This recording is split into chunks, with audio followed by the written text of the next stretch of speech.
What happens when two of the world's most powerful men meet face to face after years of silence? The Alaska summit between Donald Trump and Vladimir Putin has sent shockwaves through global politics. For the first time since 2019, Washington and Moscow sat down for 3 hours of raw, unfiltered talks. And what came after stunned the world. Putin returned to Russia declaring that he seeks peace, not endless war. Welcome back to Inside the Billionaires, where we explore the private lives and fortunes of the world's richest. Before we begin, make sure to subscribe and tap the bell so you never miss what comes next. Today, we'll uncover the hidden messages behind Putin's sudden call for peace, Trump's surprising restraint on sanctions, and Zelensky's urgent push for a three-way summit. Is this the beginning of the end for the Ukraine war, or just another illusion of hope?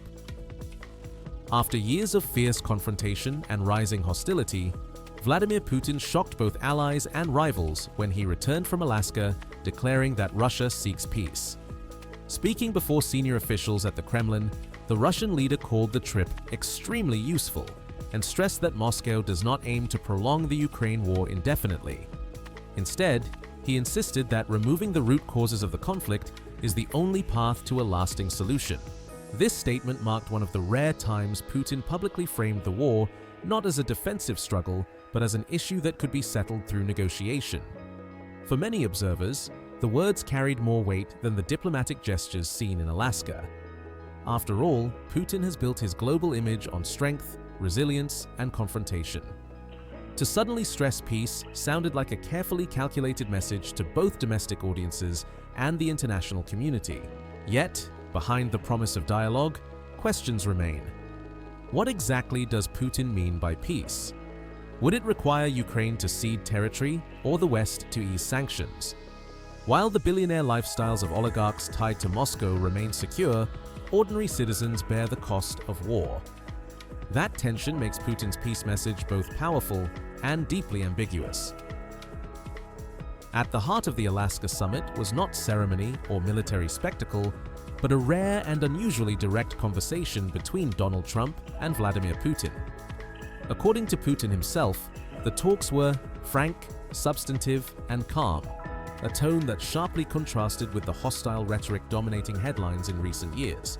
Both leaders sat across the table for nearly 3 hours, joined only by a handful of close advisors, discussing the origins of the Ukraine conflict and what each side considers a fair path forward.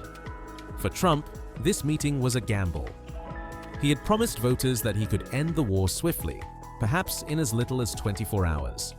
For Putin, it was a chance to explain Russia's grievances without the filter of NATO or the European Union. By stripping away the posturing and ultimatums, both men attempted to explore areas of potential compromise, from territorial disputes to broader questions of European security. Observers noted that while no immediate deal emerged, the significance lay in the tone itself. These were not adversaries trading threats, but two leaders testing whether a personal connection could succeed where institutions had failed. In a world where billionaires often shape backroom politics, this was statecraft conducted in the rawest, most personal form, leader to leader.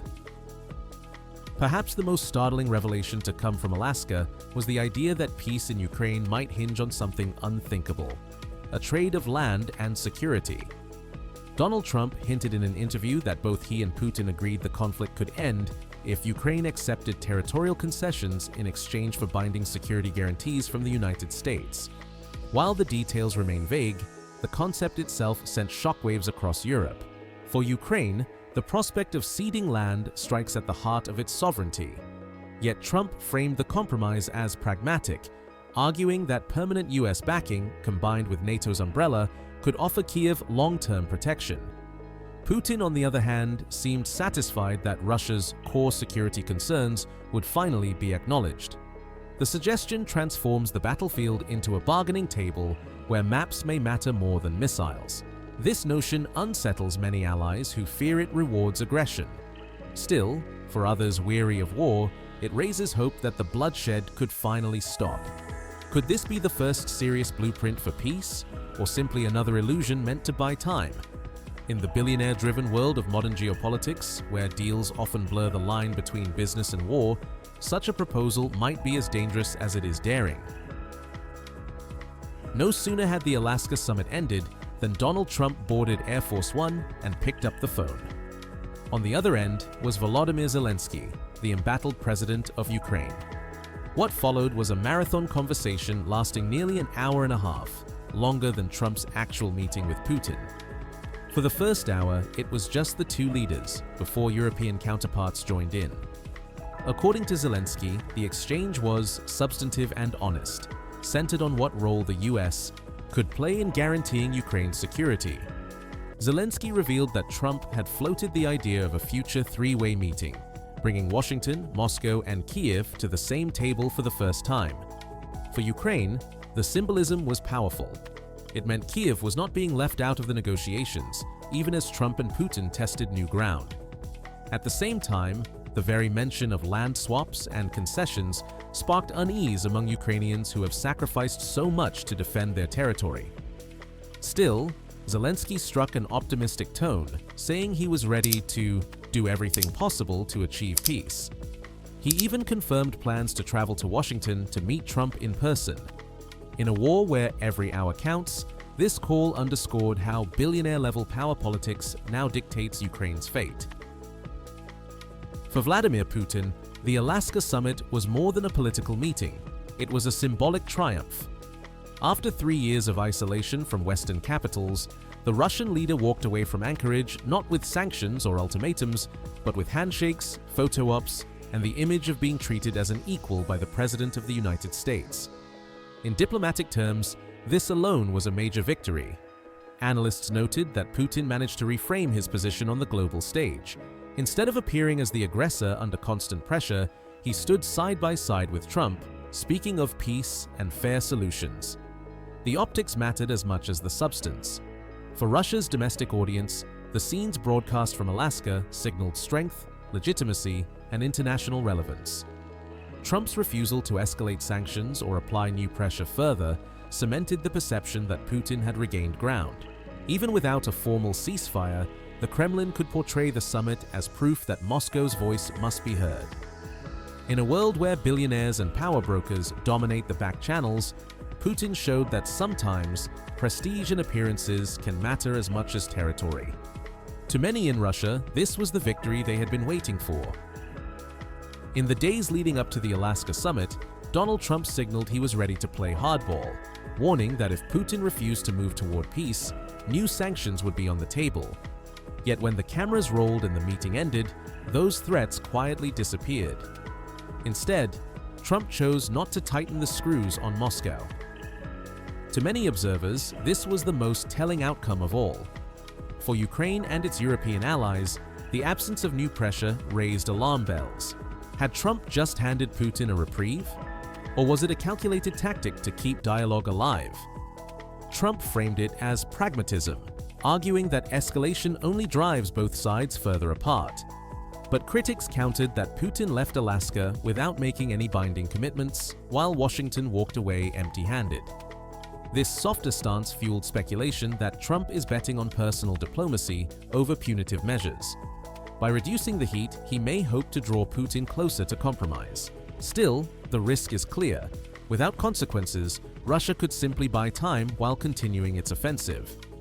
In the grand chessboard of geopolitics, Trump gambled that restraint could succeed where pressure had failed, but the stakes could not be higher. When the Alaska summit drew to a close, the world was left with more questions than answers.